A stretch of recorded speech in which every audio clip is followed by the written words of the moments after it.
Saya Carmelia Floreta Watken dengan NIM 22 S10094 dari Fakultas Psikologi. Saya akan memberikan video reaction dari pendidikan yang menyembuhkan. Dari video yang telah saya tonton terbagi dari 2 sesi, dan sesi pertama dinarasumberi oleh Kak Agnes dan yang kedua adalah Kak Rifka. Oke, sebelum itu saya ingin menyanyikan sebuah lagu. Saya ingin menyanyikan sebuah lagu ini karena saya merasa bahwa dari video yang telah saya tonton itu kisah perjalanan Kak Agnes maupun Kak Rifka itu memiliki lika-liku yang sangat berat, tetapi penyertaan Tuhan itu dahsyat dan luar biasa adanya di dalam kehidupan mereka. Sebagaimana sampai dengan hari ini mereka tetap bisa bersekolah dengan baik, tetap menjalani hari-harinya dengan baik, dan mampu untuk menyadari kasih setia Tuhan di dalam kehidupan mereka. Lagu yang ingin saya nyanyikan ini yaitu lagu Terima Kasih Tuhan.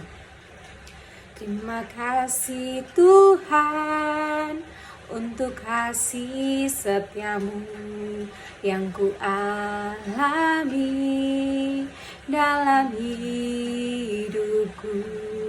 Terima kasih Yesus untuk kebaikanmu di dalam hidupku. Baik, saya akan mulai dari cerita mengenai Kak Agnes. Kak Agnes terlahir dari latar belakang keluarga yang tidak baik. Bukan tidak baik atau kurang baik. Dalam artian Kak Agnes ini tumbuh dengan tindak kekerasan yang dia alami dari ayah tirinya.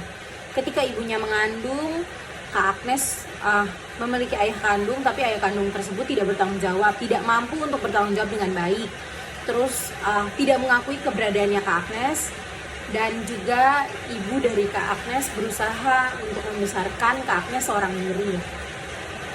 Lalu ketika dia lahir, ibunya sudah menikah lagi dengan seorang pria, tetapi di dalam keluarga yang ia pikir adalah sebuah rumah di mana harusnya ia bisa mencurahkan isi hatinya, justru kebalikan dari itu dia mendapatkan tindak kekerasan dari ayah tirinya.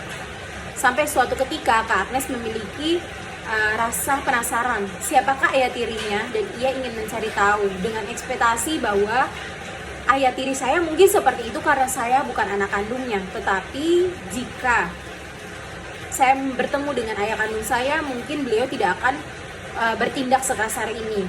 Itu adalah ekspektasi atau harapan yang Kak Agnes tanamkan pada dirinya. Namun hal itu tidak terjadi semulus dengan apa yang Kak Agnes inginkan. Dia bertemu dengan ayahnya, tetapi ayahnya tidak mengakui dia dan bahkan mengancam untuk membunuhnya. Tetapi dari semua yang dia lewati itu, Kak Agnes pada akhirnya sadar bahwa dia tetap bisa untuk memperjuangkan kehidupannya dia dengan alasan diri sendiri, mama yang dia cintai. Dan dari cerita yang Kak Agnes ceritain, saya juga mendapatkan pelajarannya bahwa harus kita sebagai seorang anak harus mendapatkan pengakuan dari kedua orang tua kita. Tetapi jika kita tidak mampu untuk mendapatkan sebuah pengakuan, kejujuran dari orang tua, orang-orang yang kita kasihi, berarti bukan kita stuck berhenti di situ, tapi harus lebih bisa memacu diri agar berkembang ke depannya jauh lebih baik lagi. Untuk masuk di sesi Kak Rifka, yaitu sesi kedua, saya hanya ingin fokus kepada gangster dan bullying yang dibahas sama Kak Rifka. Di dalam situasi Kak Rifka ingin mengajar, tetapi kondisi kelas yang ingin dia ajarin tidak kondusif atau tidak baik-baik saja, karena terjadi bullying, terjadi penindasan antara mereka di dalam kelas. Dari situ Kak Rifka belajar untuk menciptakan sebuah game agar bisa ada keterbukaan antara gangster yang membuli dan korban yang kena bullying tersebut atau penindasan ini. dimana Kak Rifka menggunakan game tanya jawab ini menjadi sebuah acuan untuk membuka diri dari pihak gangster maupun bullying.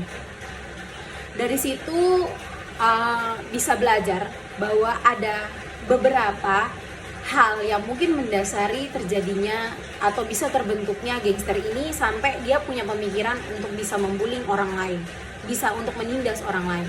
Entah mungkin dia membutuhkan perhatian yang lebih, atau dia tidak tahu bagaimana caranya mengekspresikan emosi-emosi yang dia miliki di dalam dirinya. Akhirnya itu membuat dia berpikir untuk mengeluarkan atau mengekspresikan emosi yang menurut dia benar dengan cara tersebut, karena dia tidak memiliki orang untuk bisa memberikan dia ruang agar bisa mengekspresikan dirinya jauh lebih, terutama tentang emosi marah. Dan emosi-emosi negatif ini memang bisa diekspresikan dengan baik, tergantung apakah ada orang yang selalu stay di samping kita untuk memberikan kita arahan. Ketika kita sedang marah kita harus seperti apa, ketika kita sedih kita harus seperti apa, ketika kita sedang kecewa kita harus seperti apa. Tapi mungkin anak-anak gangster tidak mendapatkan itu. Akhirnya mereka membuat suatu cara yang dianggap dan dibenarkan oleh diri mereka sendiri, yaitu bullying kepada anak-anak yang mendapatkan penindasan ini. Lalu pasti orang juga bertanya-tanya, kenapa anak-anak yang mendapatkan penindasan atau bullying ini hanya diam saja? Kenapa mereka tidak mau untuk menyuarakan? Mereka kan belum tentu punya masalah.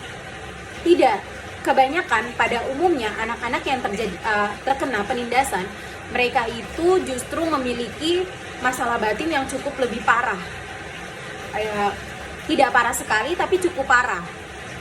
Jadi mereka itu biasanya anak-anak yang di rumah itu diajarkan untuk patuh, atau ketika orang tua berbicara tidak boleh membantah. Akhirnya mereka tidak memiliki sikap untuk berani berbicara, karena orang tua di rumah menerapkan, yaitu menerapkan aturan sepihak. Hanya orang tua yang benar, yang membenarkan. Itu hanya orang tua, tidak terjadi diskusi antara anak dan orang tua gitu. Jadi kenapa yang penindasan juga diem aja, kenapa yang gangster? Jadi menurut saya kalau dari kedua pihak ya, soal gangster dan penindasan dan bullying ini, dari korban maupun pelaku sebenarnya sama-sama memiliki masalah, tapi bagaimana caranya mereka untuk mengekspresikan itu. Dan saya senang karena saya cukup mengapresiasi tindakan Kak Rifka, karena dengan game tersebut ada keterbukaan. Akhirnya yang tadinya kita tidak tahu bagaimana cara untuk menangani anak-anak ini, kita mendapatkan sebuah ide untuk bisa menangani anak-anak ini. Dan dari situ saya juga belajar. Dari sesi kedua soal Kak Rifka, saya belajar untuk harus bisa tanggap terhadap kondisi dan situasi dimanapun saya belajar. Itu yang pertama. Yang kedua, saya juga belajar tentang bagaimana caranya supaya saya mampu untuk menjadi diri saya sendiri tanpa harus takut mengekspresikan apa yang saya rasakan. Kenapa saya bilang begitu? Karena begini, emosi-emosi itu bukan hanya soal marah, kecewa, tapi sedih. Kadang kalau kita di tempat rame, kita tuh lebih cenderung yang kayak, saya nggak mau marah soalnya saya merasa ini tempat rame, ntar nanti kalau saya marah, ntar kalau saya sedih, terus dilihatin saya nangis di sini, saya gengsi nih, ntar saya diomongin, tuh anak kenapa sih di kafe nongkrong tiba-tiba nangis nggak jelas. Padahal semua orang punya hak untuk mengekspresikan apa yang dia rasakan sesuai dengan dirinya masing-masing, seperti itu. Lalu pentingnya edukasi dan bagaimana apa hubungannya, dan pentingnya edukasi dulu. Pentingnya edukasi yang dapat menyembuhkan. Pendidikan memang bisa menyembuhkan. Pengetahuan bisa memperluas apa yang kita ingin tahu dan apa yang belum kita tahu. Jadi pendidikan menyembuhkan, saya setuju dengan topik pembicaraan yang telah ada, karena ya semua orang tahu bahwa dengan pendidikan banyak hal bisa maju. Bukan hanya soal baca tulis, tapi pengalaman yang bisa didapat dari sosialisasi di mana kita mulai untuk belajar. Terus kalau dari soal agama saya mengambil sebuah ayat yang mengutip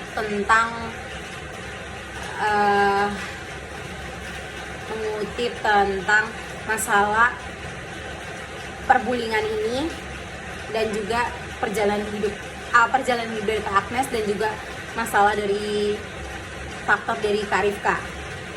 Ada di atas sini, iya. Jadi menurut saya apa hubungannya antara agama dengan pendidikan yang bisa menyelamatkan orang lain? Dari agama itu ada ajaran-ajaran, terutama agama saya Katolik, jadi itu mengajarkan tentang Katolik itu adalah sebuah agama yang universal. Jadi mengajarkan untuk setiap orang mampu untuk terbuka terhadap siapapun itu. Dalam artian ketika punya masalah, carilah orang yang tepat untuk bercerita. Keterbukaan itu bisa membantu untuk meringankan setiap masalah yang dimiliki. Jadi kalau dari secara agama Katolik, menurut saya agama Katolik tidak menentang, justru sangat mendukung orang-orang seperti ini, baik mereka yang memiliki masalah berat, terlupakan, teraniaya, tidak dianggap, penindasan, bullying. Justru mereka-mereka ini sangat dianggap oleh gereja dan mendapatkan perhatian yang sangat intens, sangat cukup sekali untuk diperhatikan. Karena di gereja itu ada pengakuan dosa setiap kali, terus ada ruang adorasi di mana orang-orang yang memiliki beban atau pergumulan di situ mereka bisa berdoa di adorasi. Terus untuk yang ingin melakukan pengakuan dosa, ingin melepaskan setiap beban-beban yang mereka rasakan, bisa pergi kepada Romo dan melakukan pengakuan dosa. Terus di setiap gereja Katolik selalu ada patung Bunda Maria atau Goa Maria, di mana di situ kita bisa memohon perlindungan kepada Bunda Maria untuk memberikan kita pencerahan kepada diri kita, juga memberikan kurang lebih itu seperti memberikan kita penguatan secara batiniah untuk semakin kuat lagi menghadapi kehidupan dan rintangan-rintangan yang datang dari hari demi hari yang akan kita lalui di situ. Sekian dari saya dan terima kasih.